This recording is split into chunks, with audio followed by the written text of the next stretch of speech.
தேகம் பளிங்குக்கள் சாம்ராஜ்யம்.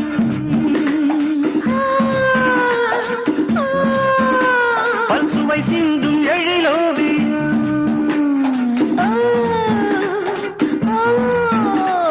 தேவலோக அமுதத்தை குழம்பாக எடுத்து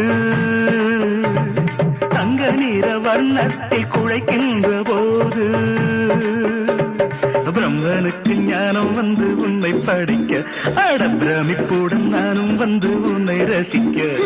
பிரம்மனுக்கு ஞானம் வந்து உன்னை படிக்க, அட பிரமிப்புடன் நானும் வந்து உன்னை ரசிக்க. தவிப்பதா துடிப்பதா கொதிப்பதா சிலிர்ப்பதா